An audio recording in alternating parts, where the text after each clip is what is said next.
Hey, what's up guys? I'm Cliff Blazinski and I'm design director here at Epic Games, and you're about to see exclusive and never before seen footage of Gears of War 2's multiplayer.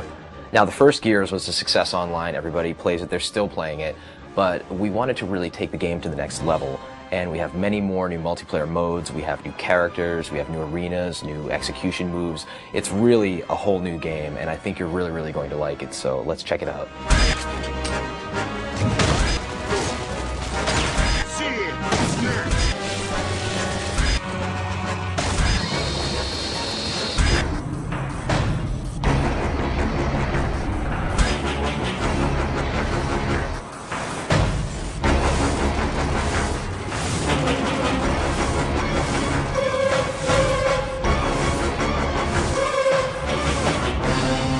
Three locations you're going to see on this exclusive video are going to be River, Security, and Gridlock.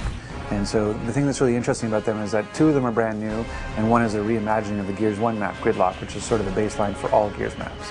River is based on a single-player location that people get to see in Gears 2 called Landdown, where they actually go to deploy all the Gears to the underground. It's a sort of snowy, wintry hamlet. It's a beautiful setting where there's beautiful violence as well. The final location is a map called Security, which is a mysterious COG outpost with laser fences and laser turrets, in which players have to deactivate said turrets and lasers in order to acquire some of the bigger, better weapons. It's visually compelling, and I think it represents a nice cross-section of the multiplayer experience of Gears 2.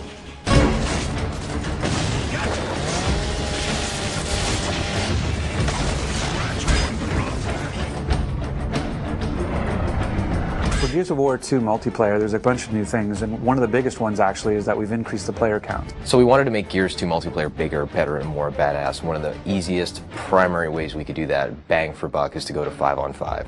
Right now it really feels like a really good number of 10 players in the battlefield taking one another out, and it really kind of rounds things out nicely. We really want to make sure that whatever multiplayer mode we do is true to sort of the Gears vibe, that Gears universe version. So capture the flag. Imagine you had a flag, but the flag is a living person and armed with a shotgun and defending itself. So you actually are playing capture the flag with a flag that could kill you. And so you have to go and you have to basically capture the flag by downing him and picking him up as a meat shield, and then you have to drag him back to this location to score a point. So it's capture the flag but done Gear style.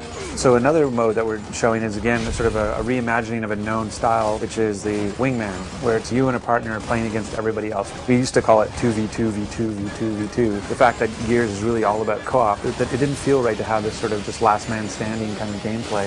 It didn't resonate in our world. So when we looked at how we'd want to have that kind of gameplay, it really felt more like it had to be sort of a co-op experience. The third mode that you'll get to see in this exclusive video is something we call Guardian.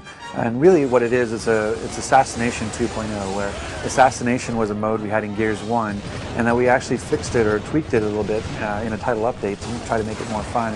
And we added the restriction that you had to execute the leader to kind of add to the assassination feel. But even then we felt like we could do more and said, what if the leader was the reason you're able to respawn?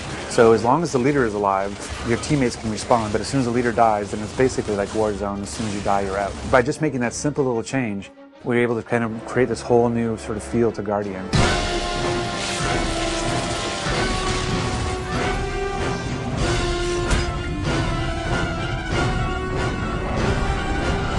So some of the new weapons that we have in Gears of War 2 include the Scorcher, which is one of my personal favorites. It's essentially the flamethrower from hell. It is basically the most beautiful but deadly flamethrower ever conceived in a video game. Then we also have the Gorgon, which is a locust burst pistol, which is tremendously powerful and also very heavy. And then we also have a shield that players can wield, and they can carry that around and deploy that. You can actually carry the shield with the burst pistol and kind of use that as like a 1-2 punch.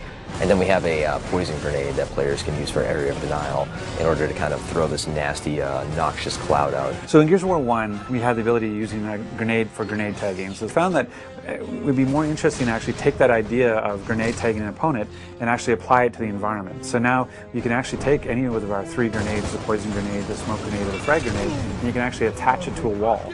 And you can use that sort of as a proximity mine, so that if any time an opponent goes by, the grenade will go off.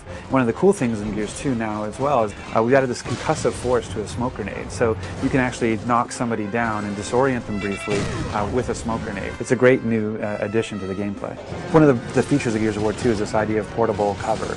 We have it both in the shield that you get to carry, the idea of the meat shield, a feature that sort of led to Meat Flag, this idea of being able to hold somebody as a captive and defend yourself while they block the shots for you.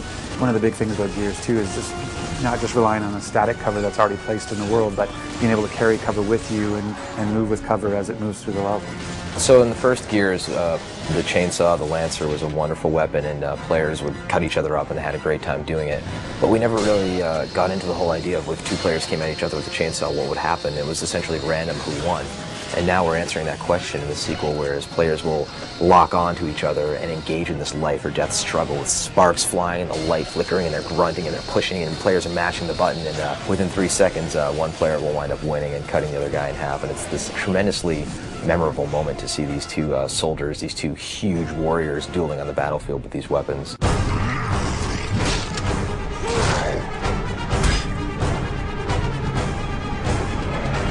In Gears 2, when you knock somebody down but not out, first of all, they can try and crawl away from you.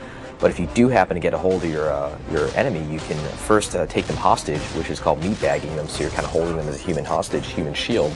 You can also finish them off by then breaking the character's neck and dropping them on the ground. Or if you want to, while the foe is crawling away, you can hit the Y button to do an execution. And there's all sorts of crazy ones, from using the long shot sniper rifle like a sledgehammer, to using the torque bow to popping the enemy's head off, to climbing on top of them and just beating the crap out of them. So there's just tons of them there this time around, and they're a great way to finish off the round and get your buddies cheering on Xbox Live. So in Gears 1, we found that a lot of players felt that evading towards their foes, rolling essentially, and shotgunning at the end of that evade was an effective technique.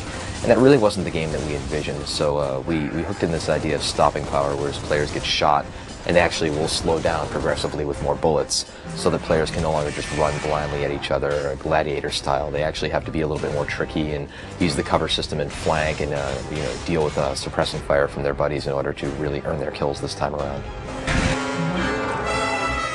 Gears 2 is bigger, better, and more badass, and the multiplayer most certainly shows that. We have amazing new game modes that we're shipping with at least 7. We have great new multiplayer arenas. We have nasty new weapons, grisly new executions, a larger scale of the multiplayer, and I think players are going to be pleasantly surprised with the complete package that we're delivering for them.